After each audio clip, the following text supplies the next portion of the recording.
رسول کریم صلی اللہ علیہ وسلم نے فرمایا کہ زمین و آسمان کی تمام چیزیں عالم کے لیے دعائیں مغفرت کرتی،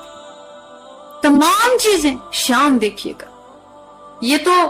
آپ کو کوئی آ کے بتائے نا کہ میں فلاں جگہ گئی تھی اور وہاں مجلس میں جا کے میں بیٹھ گئی تو وہاں ایک خاتون نے آپ کا نام لے کر آپ کے لیے دعا کی، سبحان اللہ، اتنی خوشی ہوتی ہے اس چیز سے کہ آپ کی تعریف کی اور آپ کے لیے آپ کو دعا دے رہی تھی، تو وہ بندہ اتنا خوش ہوتا ہے کہ اس کے لیے دعا کرتا ہے کہ ماشاءاللہ اس نے مجھے اچھائی کے ساتھ یاد رکھا، اس نے میری تعریف کی اور میرے لیے دعا کی۔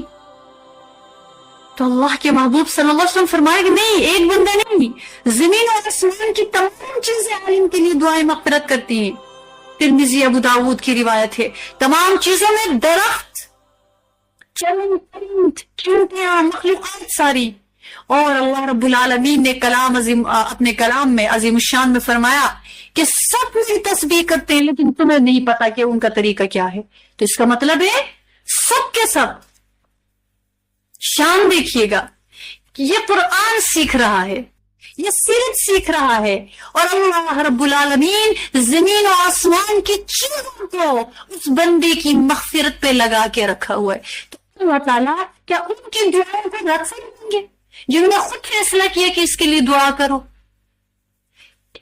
اللہ تعالیٰ ان کی دعاؤں کے بغیر بھی مغفرت فرما سکتے ہیں، لیکن یہ شان کروائی ہے ان کی کہ یہ مرتبہ، یہ شان، یہ رتبہ ہے۔